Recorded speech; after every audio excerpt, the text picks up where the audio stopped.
na kingakati mais kingakati aza sous la présidence te faut to boss na eloko wana te kingakati aza na présidence bazo na nostalgie oh ya présidence ya kingakati lelo yo kingakati aza na présidence na ko apprendre lelo Pius Mwabilu o azali moko ya ba minene o azada plus de 20 députés na ba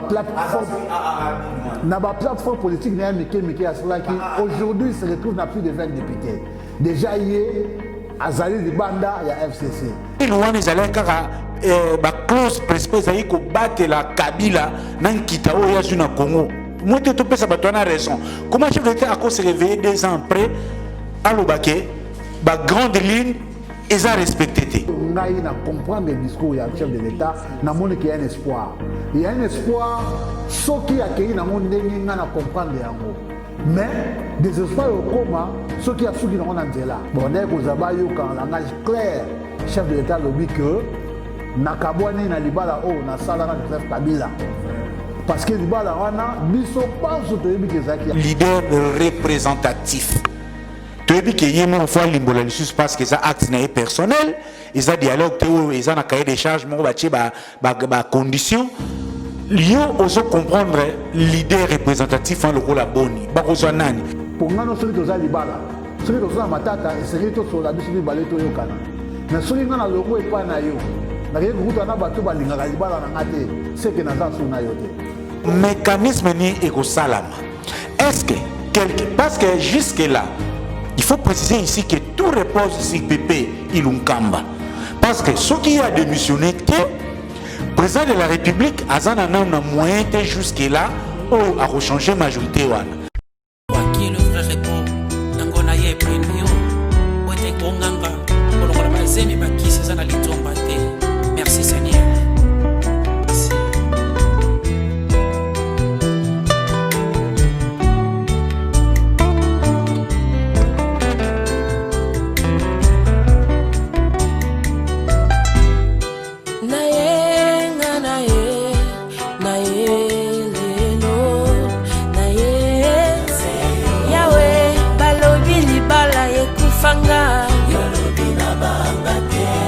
RDC mboka ya Lumumba, mboka ya Kasavubu, mboka ya Mobutu, mboka ya Mouzé Kabila, mboka ya Joseph Kabila, mboka ya Félix Tshisekedi, moto kopela.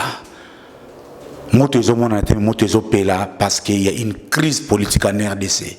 Nous revenons ici encore une fois de plus au micro votre humble serviteur Ridolphe Nkosa, tonton promo, papa Mapassa, Balou Babenguié, Chamboui. Chef de l'État fait ce discours 6 minutes, mais à 6 minutes de tous les enjeux, l'avenir de la RDC va en dépendre de ce discours pénanion sur Ekosala. Na yango toko kabula lisolo lelo na invité nangai Pepe Tazi, moko ya bactère sociopolitique à Londres, na yende longo toko kabula masolo ya politique o konginda et que suka boni Félix Tshisekedi na Kabila et que suka boni FCC na cash et que suka boni na bayi congolais nyonso bazo espérer te boka un jour et bonga yangwana nazo présenter nous directement pour dire bonsoir monsieur Pepe Tazi. Bonsoir Ridolphe, papa marketing Nandenge Obenginga, merci Nandenge Obenginga. Toka bula likambo oyo ezo pelisa moto na kati ya mboka. Na kanisi na lobite mo ebele kaselo na ndimi invitation na yo pour o eza très important pour l'avenir ya mboka. Ndeko Pepe Tazi Namboka Nabiso, ça fait quelques jours, le chef de l'État Félix Antoine Tshisekedi a joué discours. Mais ce n'était pas un discours au hasard, c'est un discours un discours de tous les enjeux. On ne va pas rentrer sur les détails. Mais Ndeko Pepe Tazi, pourquoi discours en Ezouamaki, mais les lots, mais tous les années, avant de qu'il y ait des détails, Yomo Pepe Tazi, on s'attendait qu'il y ait une décision où ils ont mis un discours.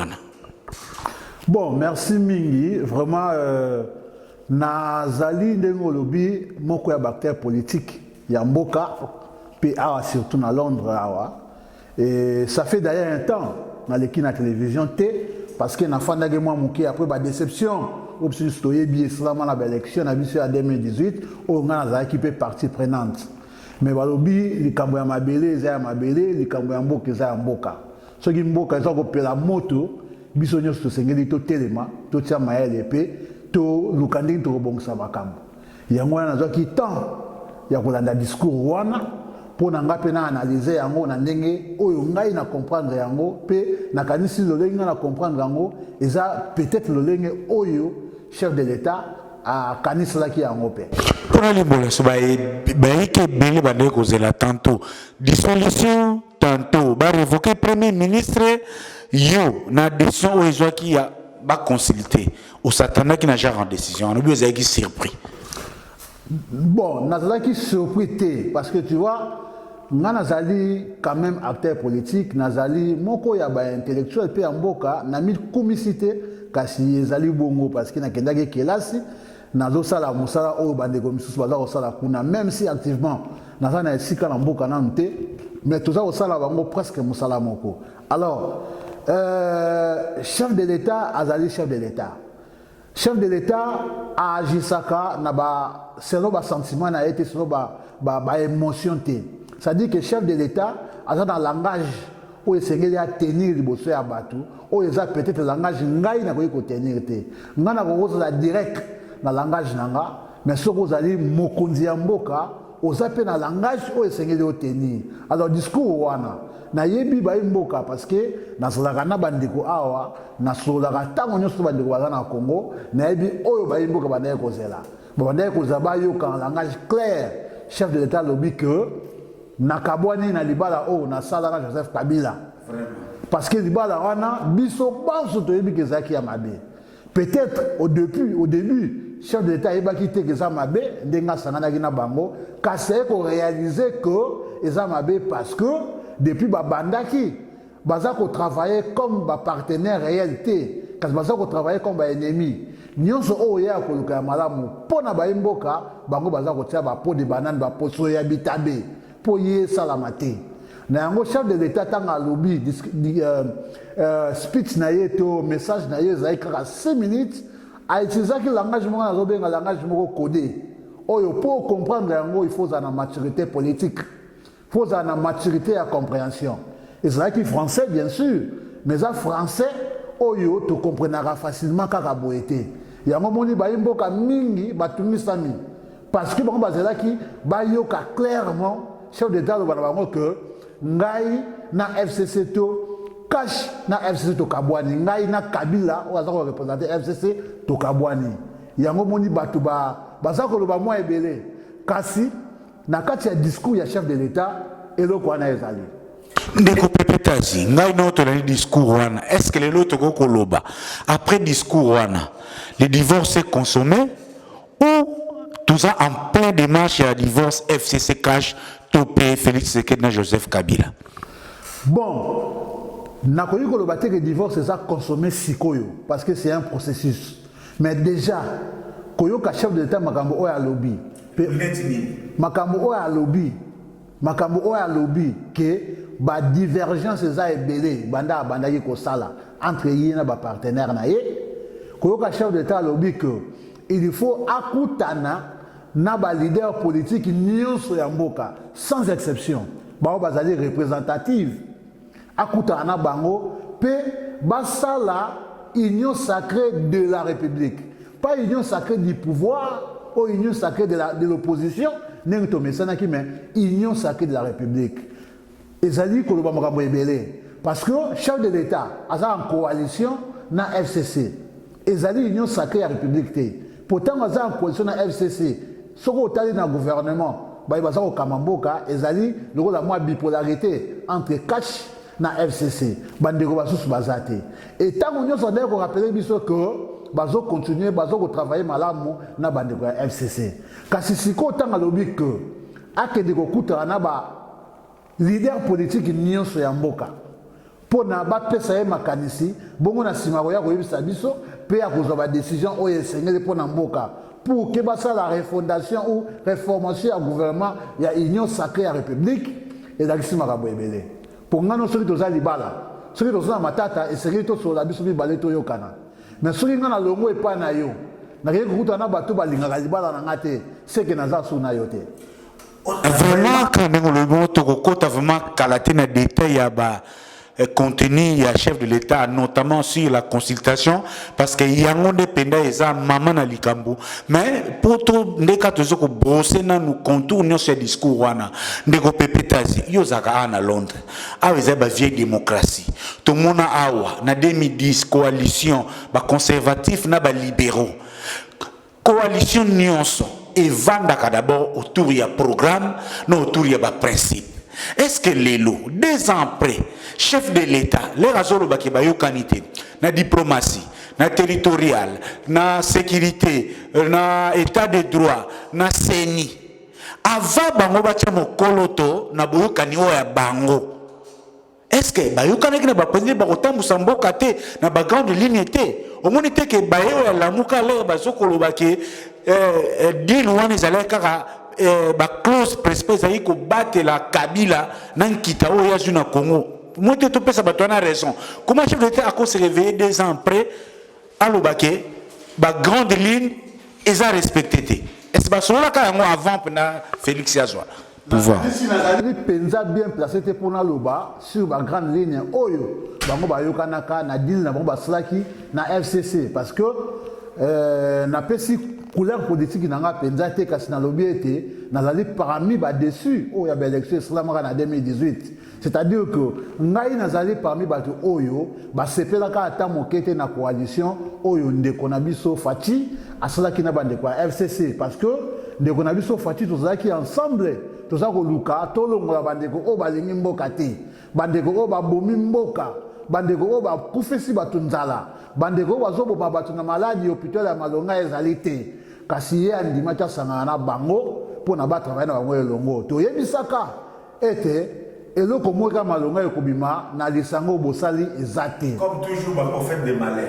Justement tozali ba prophète de malheur te mais totalaki réalité moto oyo abomi mboka pendant 18 ans oyo peuple alingi lisusu te yo lobo sangana na ye akochange na kanisi ezali mwa pasi balobaka nzete bachange yango ntango eza nanu na niveau ya pépinière oyo ntango eza nanu moke oyi komeka koredresse yango mais ntango si akubi na kanisi oyo okoka kochange yango te oyo yakanisaki ya kochange lelo ya réaliser que akoki kochange yango te parce que depuis ya banda même si directement ndako koyeba na biso te que eza kosimba te mais na bafait tu remarqué que ezali kosimba te pe lele oyo ye moko amoni yango polele parce que atali ndenge nini peuple congolais aza kosouffrir ndenge nini peuple congolais aza kolela ntango nyonso amoni yango que devise oyo parti politique na ye ezali koloba ntango nyonso le peuple d'abord ti lelo oyo eza respecté te ezali kaka biso bato ozalaki na ngambo mosusu te kasi meme bato baza na kati na ye na kati ya parti na ye bazali kolela ntango nyonso yango amoni ke il faut intérêt à peuple et la primée sur l'accord na bango baslaki privé c'est-à-dire na ministre oyo ezako bakati ya Tshisekedi na répéter juste dans ali Tshisekedi c'était ngai naza mutu oyo na soutenaki ata mukete ndenge baslaki parce que nazaki parmi les déçus mais na lobaki en tant qu'intellectuel en tant que mwana mboka total la bango papa Ridolphe ekoma kaka bongo bao nyonso bazwa te bokoma koprofite kaka o basala ki no babeo basala kaniaka na d'autres tricheries est-ce que yo mokozwa kana yote mais là n'est pas vraiment la question papa Ridolphe Nkosa na webisa yo nga naza mwana changu na botami na njiri mais naza mwana changu zwa micro na okeye na kisasa tambusa micro na wana changu bakoyebisa yo pepete azali nani soki ba député oyo bazalaki soi-disant élu bazali sincère tuna bango pepetazi par rapport à l'élection bakoyebisa yo vérité mais le quoi l'islam qui ndenge islam qui tondimi yango tozongaki sima tobi bon malgré coalition asali na moyini na ennemi na biso oyo tozalaki na ye totala nano ntango mosusu makanisi oyo tozalaka nango ya malamu akoki komatisa yango mais lokola ennemi ayebaki kaza na makanisi ya malamu ennemi atikaki ye kimia te mpe aza kotika kimia te ti lelo donc na maloba oyo ye alobaki na ndenge nga na comprendre yango kobosana te toza kosala politique mais nazali marketeur de formation donc message nyonso namekaka kointerpréter yango na bafacette nyonso kaka na facette oyo ye alobeli te na kotala yango mpe na facette oyo bandeko mosusu baza koyoka bakocomprendre yango mais na bafacette oyo nga nalandeli yango eza message moko oyo na koloba eza tokomi na ba haute stratégie politique pour nous comprendre yango faut kota na mozindo pour yeba makamuni ya lobby na sima ya minute moto ba wana kaka ya sola ndeko Pepe Tazi merci beaucoup to ko ba vraiment car analyse na biso ya lelo tout est vraiment mingi côté au Italie consultation Oyo initiative chef de l'État juif le lors tout ça lundi mon collègue tous enregistré émission Oyo il avait promis depuis le vendredi passé que semaine où tous banda ba démarche ya consultation éco banda mais to ebi lelo chef de l'État Fachi a sa majorité dans l'Assemblée nationale pour composer gouvernement selon la constitution de Bisso il faut avoir la majorité dans l'Assemblée nationale awaye lelo a posé ba base parce que la constitution a sur la PC mécanisme pour décider pour y mécanisme écoute na union sacrée au y azoko kanisa. Premier obstacle sur le plan constitutionnel ou légal. Ndenge nini ye akosala ete démarche o ya kozoko sala constitution o sorry na ça na ta question préliminaire. Les raisons ko ba rosolana ba leader représentatif. Tu as dit que yémen fois limbola lissus parce que ça acte n'est personnel, ils a dialogue théo, ils ont un cahier des charges, mon bâti ba condition. Lio oso comprendre l'idée représentatif en le rôle à boni, ba rozanani. Ka bato basana ba député bénin l'Assemblée nationale, be ba baza libanda ba acteur social le rôle à l'église ou minene, ou bien ba entrepreneur ba nani ou vraiment au chef de l'État à reconsulter. Bon, je crois que y a place de Kamboezali pour bandeko mingi baza ko loba yango. Pour comprendre que bandeko musuba koloba mais wana ami benga leader mais azaka na parlementaire moko to azaka na député moko na kati assemblée nationale oui parce que l'élection islamaki ndenge islamaki mais toza ba congolais toyebi politique ya Congo toyebi nani azanani ça dit tant au président Tangi alobi ki ya koswana ba leader représentatif ayebi nani ya koswana bango kobosa na te lelo yo Papa Tshisekedi azana pouvoir, le président Fati azana pouvoir, mais avant comme on a pouvoir, azaki na opposition. Ayebi moko azali. Pourtant azolo ba bongo, azomona kaka opposition pété. Parce que FCC, batou bazana FCC bazaba na mboka. Kokanisa te que le ko bazana FCC, bazali na même opinion intérieurement. Et donc on y est à les Kanaka. Donc je suis bien vous avez bateau pour se parler Fati et même na débauchage. Moi je n'appelle pas ça débauchage, mais on a patriotisme. Parce que eloko toza ko bosana. Eloko toza ko bosana. Bandeko wana bazaba congolais. Lelo yo to comme une situation où toza ki nango presque na tango ya Kasavubu na Lumumba. Et comme presque ndenge moko. Mais à une seule différence. Oh toza nango ezali que Fati azali chef ya parti politique moko, mais de l'autre côté, gouvernement est dirigé par Moto azali chef ya parti politique.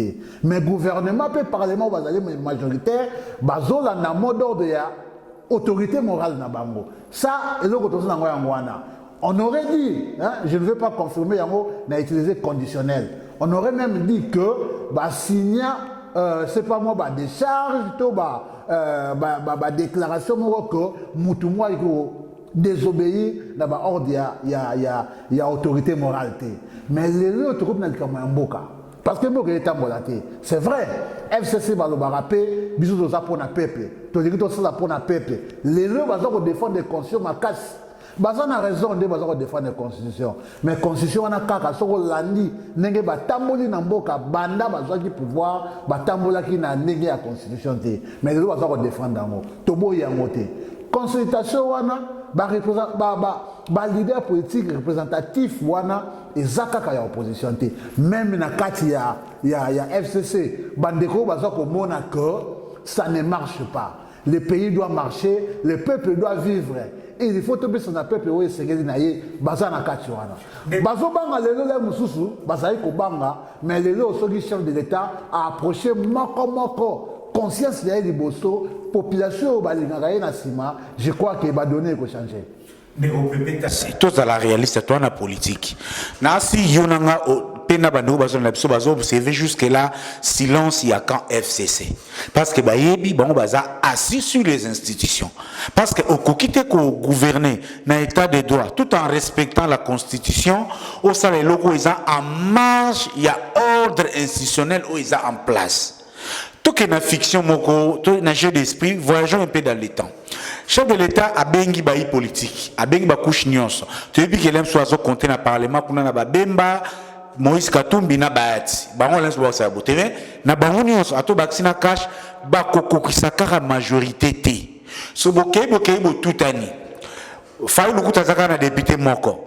Ba mbongo ba acteur social bazana ba député té. Siko na mécanisme nini oyo soki crise et salamité un d'abord pépé ilunga linko démissionné oyo fachi après ko consulter akoluka a transformer avis wana na besoin na ye et comme réalité soki asololi na FCCT et ko sala mandengene. Ah merci yo tangi déjà Bahati.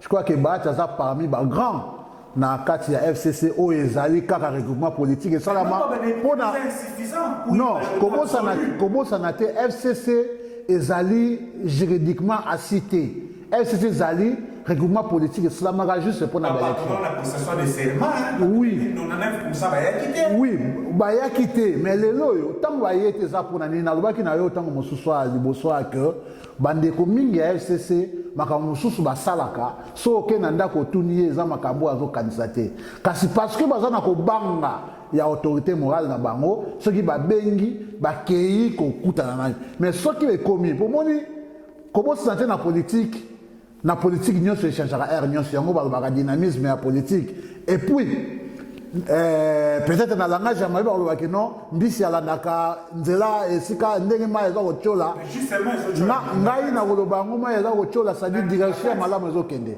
na kingakati me kingakati aza su na présidence te fo tobosina eloko wana te kingakati aza na présidence te baza ba nostalgie oyo ya présidence ya kingakati lelo oyo kingakati aza na présidence te na koapprendre lelo Pius Mwabilu oyo azali moko ya baminene oyo aza na plus de 20 députés na ba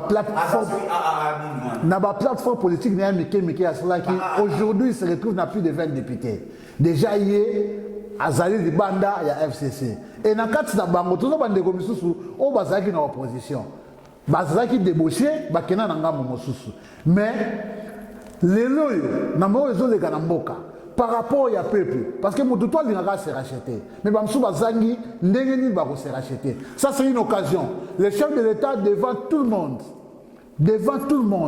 ngai na yo to fandi to sur la pona mboka conscience na yo loba je crois que bato ebele oh yo zo komona lelo comment ya na pouvoir ngana ndeko pepetas ngana zana cas de figure oyo otangi ndeko Pius Mwabilu aza soki parti eza soki na 20 bato na bakoko ndima mais ce que mécanisme ni ekosalama est-ce que parce que jusque là il faut préciser ici que tout repose sur Pépé Ilunkamba parce que ce qui a démissionné président de la République azana na moyen jusque là a rechangé majorité wana et puis dissolution déjà ils ont la voix au va qu'on soit écarté parce que on ne sera pas capable d'organiser les élections dans 60 jours dans les conseils au Sénat en cas de dissolution et puis avec quel CENI ce n'est pas réformé donc autant déjà dissolution bon on a la politique na mis sous pena ya mosika ils a ba risque trop hasardeux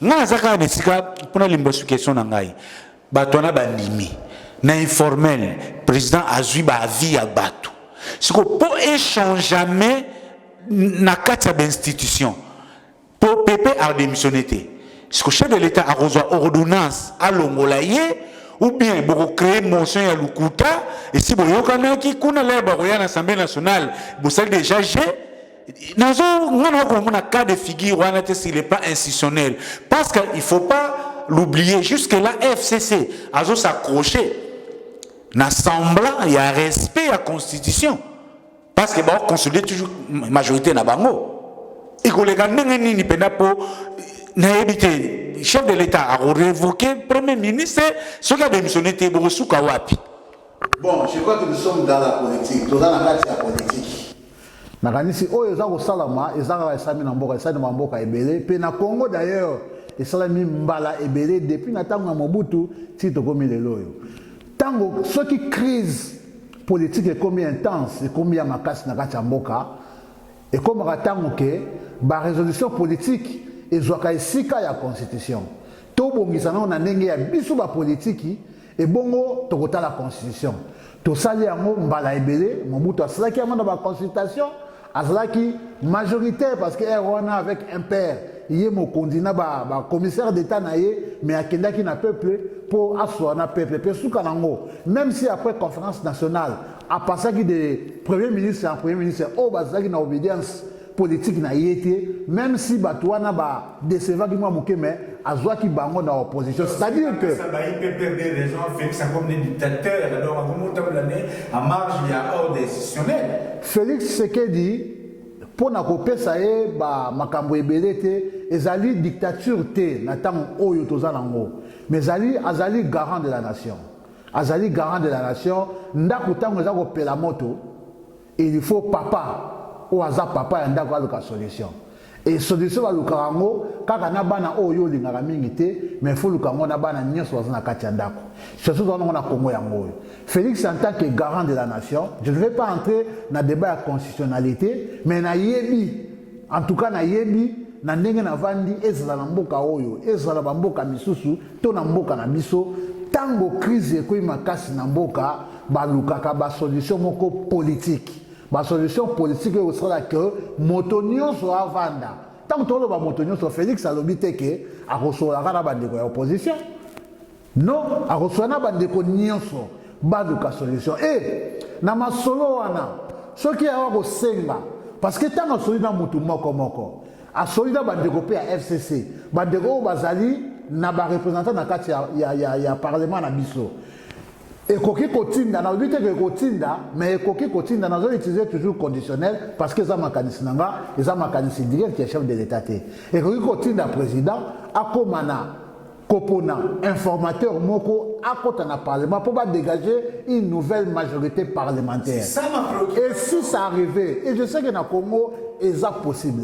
Moi je trouve moi impossible et ça possible. Je sais que pour l'instant même si la moka sangani na cache la carte majorité dans le Parlement. Mais je sais que ceux qui va continuer à écouter un moto ceux qui va écouter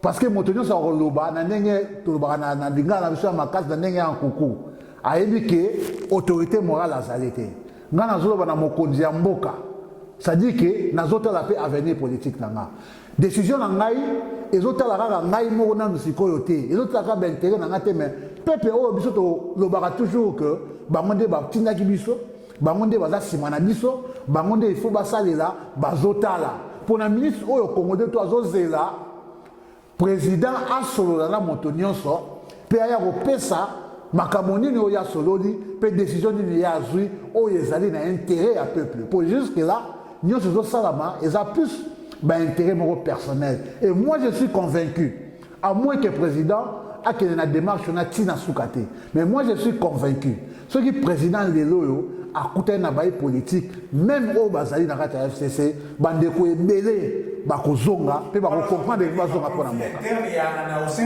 du FCC parce qu'on a dit oui, Moutorobola Robert, Azana va député, mais Abima ministre d'État, parce que Bazana va député, Belou Bazova poste, et donc nous avons compté là-bas, insatisfait FCC. Justement, ça dit la politique va frustrer Bazalaka. Bitumba eza na kati ya FCC moto aza na kati kaka peut comprendre biso pe batoza na kati ya politique to yebi bitumba eza na kati wana ba de komisusu bazali susu na esengote na kati wana mais moyen ba lobeza te baza ko banga par rapport ya ba nostalgie baza na ngoya kala par rapport peut-être ya ba papier oyo il paraît ba signa par rapport à mon makambo moko boy mais ce qui va garantir bango parce que président ndi a ko garantir sécurité à moto nyonso po yeza moko damboka le garant de tout. Il faut garantir la sécurité à Moutounion. Kabila après 18 ans, est-ce que l'Europe fait féliciter la Zavman impérium d'appareil sécuritaire? Parce qu'il faut se le dire, à Zombi qui va sortir dans la sécurité. Parce que le pouvoir, c'est la puissance publique.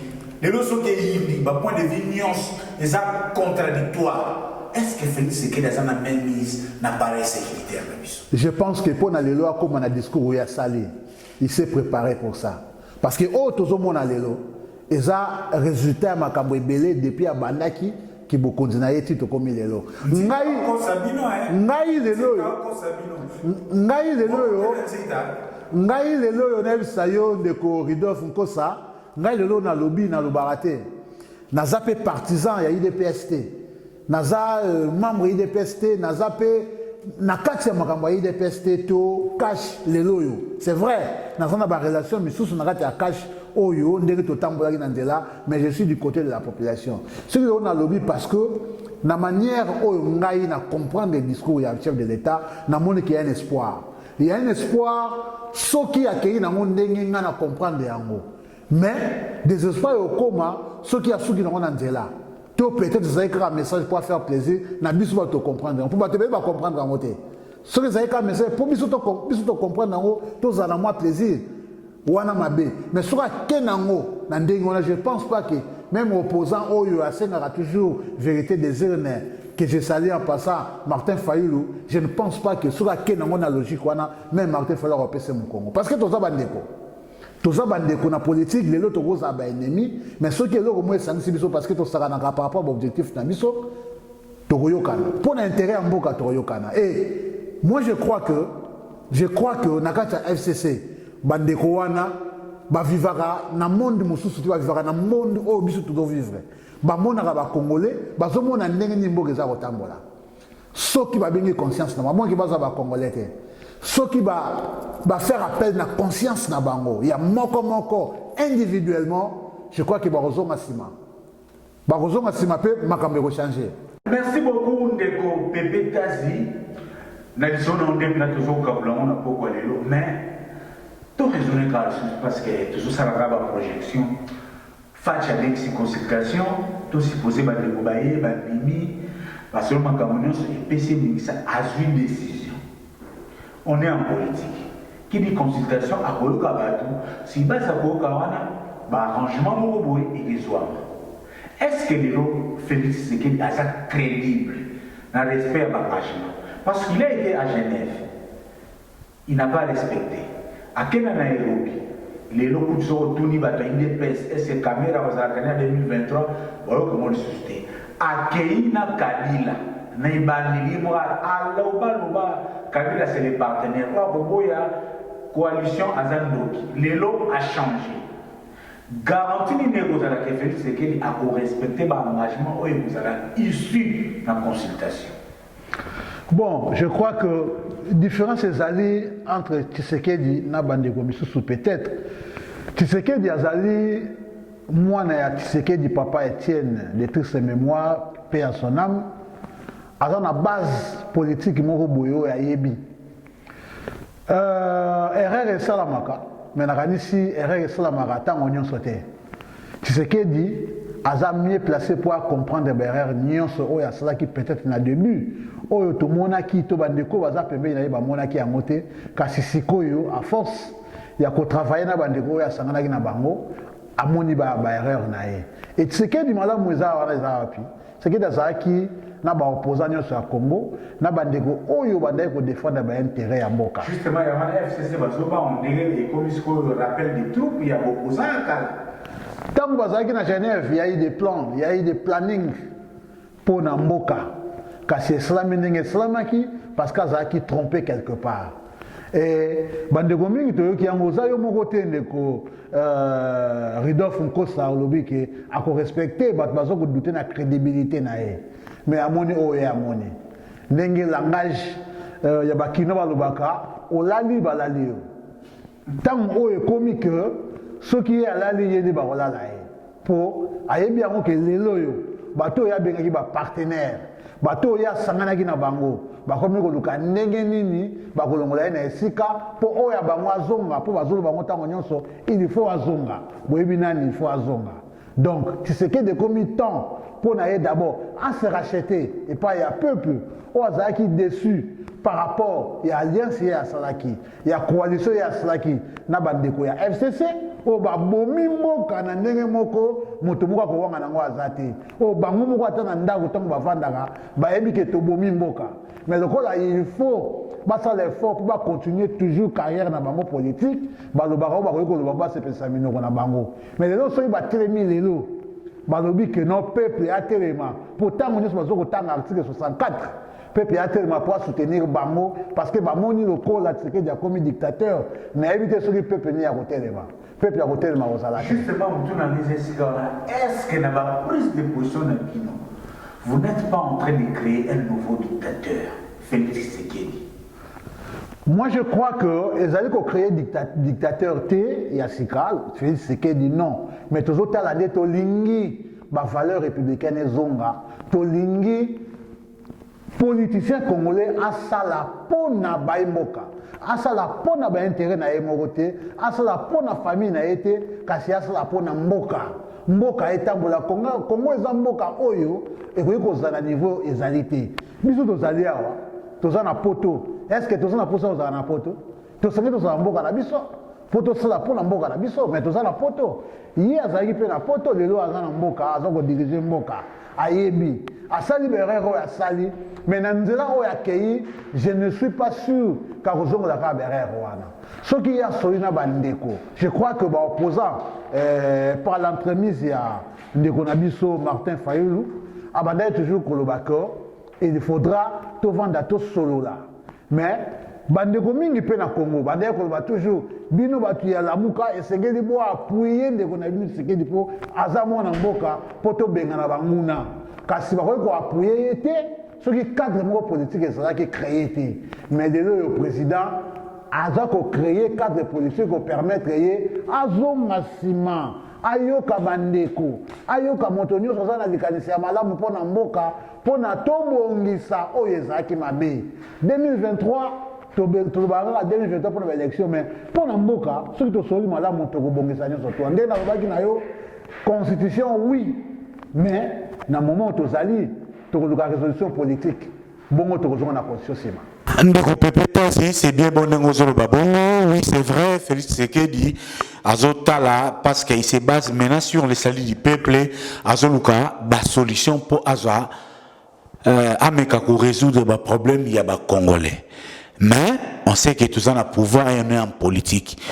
Pouvoir, il y a des paramètres rebellés, internes comme externes. Est-ce que Félix Tshisekedi, il a les moyens de sa politique, ce qu'il est là, à réussir la consultation naïe? Est-ce qu'il a un appui extérieur? C'est le plan diplomatique. Il a un soutien pour amener à bien le schéma politique où il y a une abîme. Bon, la politique universelle, je crois que l'amitié est à la rater. Ce sont des intérêts. Tant que nous avons Occident, Bandeko, Libanda, Soutenaka, politique Yamboka, je crois que Bango a intérêt. Ce qui est intérêt, on les a préservés et ça a un problème. Mobutu, de toutes ses mémoires, Azalaki, le rôle à Moana, il y a des Occidentaux, Moana, il y a des Américains. Mais tant que Moana qui était, il faut changer. Et que Basolina, qui m'a intérêt dans Bango, ils ont toujours gardé, ils ont toujours préservé. Batika qui m'a moutou. D'ailleurs, il y a double langage. Si la prestation de ces maps diplomates, ils ont sillonné entre Kingakati et Oya. On ne connaît pas encore. Pendant que Neka Olubiana, est-ce que ceux qui sont les États-Unis, Oyo Bazobimsa comme un meilleur partenaire, il y a Félix. Est-ce que na Simanango en échange, bazo senga leur monter et compromettre l'avenir ya ba Congolais. Congo est en kita oyo mboka mokili mobimba za na posa na yango. Mais loko to senga kaka na bandeko nyonso wana to sala coopération moko gagnant-gagnant. C'est-à-dire que bango bazui o ba koyi kozwa mais biso peuple congolais a se retrouver na kati ya coopération wana. Et bandeko nyonso ya libanda mindele précisément bandeko ya Occident, communauté internationale, bango bazoluka ba intérêt parce que lelo toza na mboka o lelo mituka tozo kende vers mituka électrique wana zo sala ma matière zo ta mingi na Congo. Gaz n'en parlons pas eza ebele, c'est-à-dire richesse toza na Congo ko souffrir mais ce qui lelo toza na ndenge tozali parce que toza ko za leader o bazota la plus d'intérêt na bango alors que ba occidentaux nyonso baza ko zwa eza po ba développer mboka na bango po na ba mboka na bango ba se retrouver na kati ya musalo bango baza ko sala lelo yo Félix atamoli mingi na kanisi tomoni bato balobi lobi ebele tolobi lobi ponga pe na lobaka yango ntango nyonso ke mbongo ya mboka eza kobima mpona bavoyage ya président. Mais je suis sûr et certain na cahier de contact na carnet de contact oyo papa na ye atika na baye nyonso oyo aza kokutana na bango. Je crois que masolo ekozala bien soki atamboli malamu. Lelo oyo Félix eloko mosusu oyo peut-être baerreur ezalaki mingi azalaki na nzinga ya malamu te. Félix ntango azwi pouvoir eza lokola yo uti awa ya avandaki mingi na poto ezalaki lokola remerciement na bandeko bandaki kosoutenir ye abandaki neti na ye na mboka poto ti ake na Congo. Kasi lelo ya comprendre que il faut azala entouré na bandeko oyo bazala na maîtrise ya politique. Vous voulez dire à part un potentiel remaniement il m'empêcher l'état faut ameka ko toiletter cour na ye. Tout à fait, cour ya président il faut échanger. Ce que Kabila d'ailleurs même si asala ki loko te na mboka alobaki ete azangi bato zomi na mitano 15 personnes 15 Congolais oyo malamu ako travailler na bango ye il faut avoir les leçons. Je crois qu'il a eu les leçons parce que azaki entouré na bato oyo amonaki baza bato ya confiance. Sorry, bato oyo bakoki ko apporter quelque chose pour naye mais amoni résultat. Mais bato ya malamu bazali oyo bazalaki écarté lelo yo azana bango na li kotanga bakumo te mais soki toza kotala kwa professeur Mbata toza kotala bandeko lokola ba Jean Bertrand Ewanga bandeko oyo tozotala bandeko bakitenge Yezu bandeko oyo bayebi mwa mingi na politique ya Congo bandeko oyo bayebi ndenge nini jeu de dames ya politique ya Congo esalemaka soki aza entouré na bango azwi ba conseil na bango. Je crois que bakambo otanga malamu kasi abosi na pe diaspora te pour na diaspora c'est vrai une grande majorité à diaspora on va se retrouver à côté nae va décevoir à peuple mais encore de bonnes personnes à la diaspora oyo même la consultation nae soki akanisi pour la diaspora asolapé azomakanisi na biso à diaspora bato ya diaspora oyo bandeko ya Congo pe bandeko tout ça na diaspora ba aider toza réellement ba représenter na bango parce que to défendre ba cause na bango partout na ba action so to menaka. Ndeko Pepetazi ya suka Ndeko Lisanga Bonganga a posé sous une préoccupation était ce qu'ils allaient tenir en compte pour dire que Félix lui-même il a les problèmes lorsqu'il connaît les élections il même élection et Zalaki c'est lui les problèmes. Il faut entrer dans la consultation au Yemoro base sur la redéfinir position politique par rapport à l'élection des Armabé. C'est un peu la position de la Mouka El Fayoulou, elle y a la vérité des îles. Est-ce que comment sous qu'on capote comme échange à partage de pouvoir qu'on ne sait pas ce qui est ndengeni. Bon, ça on appelle ce point de vue naïe. Mais les loyaux, en 2019, ça fait presque une année, Ndeko Fayulu a appelé proposition à sortir à crise. Mais les loyaux, par rapport, il y a un message à chef de l'État, même Ndeko Fayulu à revenir dans la proposition. C'est-à-dire, les loyaux, il y a vérité des urnes, n'était pas comme il dépassait. Tu remontes à la liboso. Oh, tout ça, on a besoin plus, et ça, tu réformer l'institution. Tout ça, la élection, oyo, et vous avez l'élection à solo. Oyo, bateau, ba longi, il y a solo, ba rosoir. Oyo, vous avez teke ba zui, moto na moto ba tiaye. Donc, tu revenir sous té, ayaki n'engeni, parce que comme il est déjà dépassé. Mais tu rebongi ça, pour m'aller à ciment, et donc, on a bongi ça, mal sous té. Mais vous savez, ma kaka, ce qui président a pessibiso, ouverture, wana. Ce qui a pessibiso, ouverture, wana, na ba imboka nyonso. Yango yo o toza ko espérer na ba consultation o ya bani lelo pour les autres lundi na ba consultation bani lelo ce qui a fungwami et qui a lingi to bongisa penda Congo. Je crois que to bongisa nga nazo ko encourager na démarche wana parce que le ko nga na croyera toujours na positivité na za trop négativité azamwa na mboka c'est notre frère azamwa na mboka azamwa na ya leader oyo inspira biso nyonso toza na opposition na ndenge nini mboka ko tambola malamu. Je crois que ce ka zomi na ba valeur républicaine na ba valeur o ezaki défendu par son père. Je crois que consultation o soit que na ndenga malamu akutana bato o esengeli akuta na bango et que azu en considération makamonyos o bandeko ba koyebisa ye to kende to kobeta misolo mususu pona Congo na mikolo ya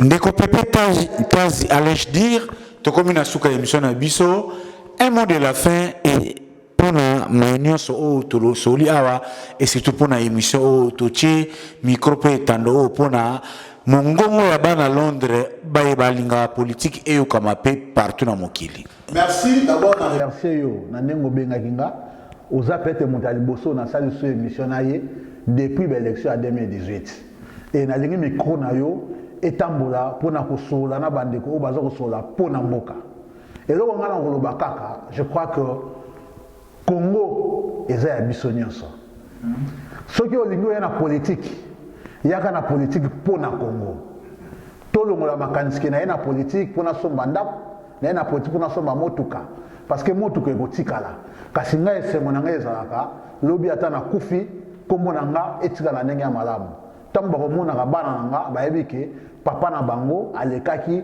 mpe aportaki quelque chose na kati ya Congo apporter quelque chose oui tous à pouvoir peut-être pour na ba position na biso pour biso to défendre à Congo biso to yana politique pour na Congo pour na to salisa baimboka pour baimboka za souffrir na ndenge na biso moko to mekaka mais ekokite Congo asala ba moyen nyonso pour na mboka etambola ndenge esengeli et nazo ko pesa chance nyonso na démarche oyo président akenango démarche oyo kosangisa mboka mobimba démarche oyo kolobela bato parce que ndenge tolobi oyebi ke na FCC baza baloba ngo ya nyonso baza bato coup sur coup mais lelo oyo depuis alobaki discours na ezaki ya 6 minutes à pamba mais toyoki bango no balobeli eloko te bavandi mais Kambere abeta de non, eza Kambere, asa so déjà en prison même si eza Kambere Ferdinand Kambere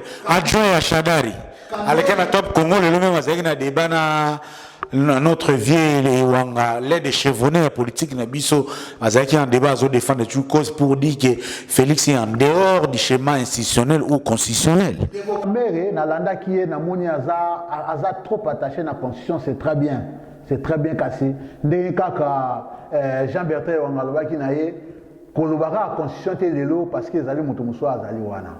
Toyebi yango. Tozo ke na politique bakoko batikela biso. Soki ndako za kopela to vanda kana se anzete, to sangani na se anzete amanga, to sololi poto bongisa o eza ya kobongisa. Ndenge moko sikoyo, toza na constitution za mikanda.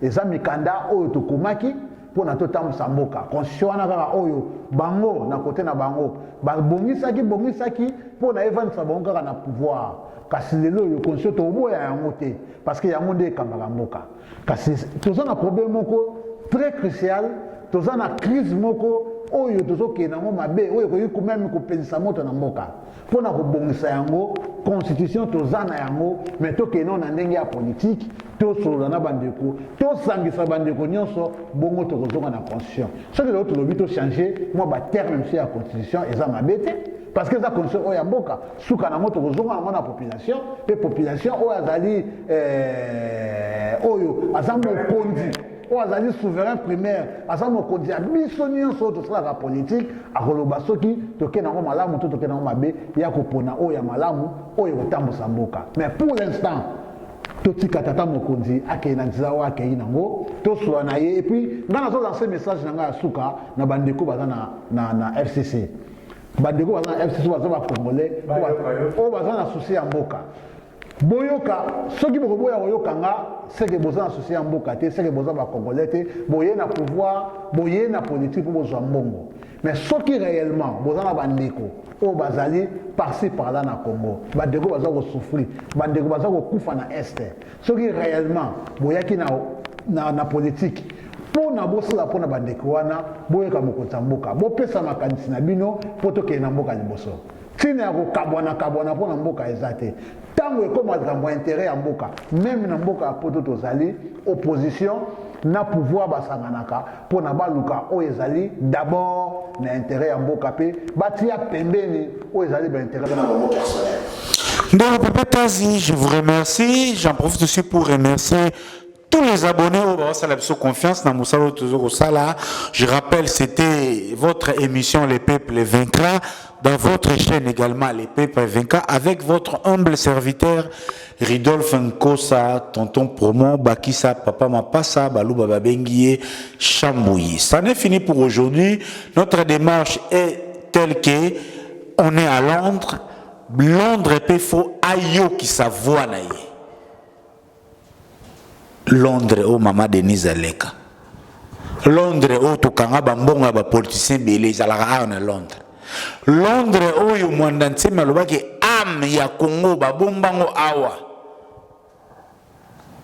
Donc oh nous ça les représentants des partis politiques de tous bords. Nous on est républicains ouvert l'église au milieu du village, on veut juste faire entendre la voix de tous les Congolais. Ma canisa politique, il y a notre numéro au bas de l'écran, appelez-nous, n'hésitez pas.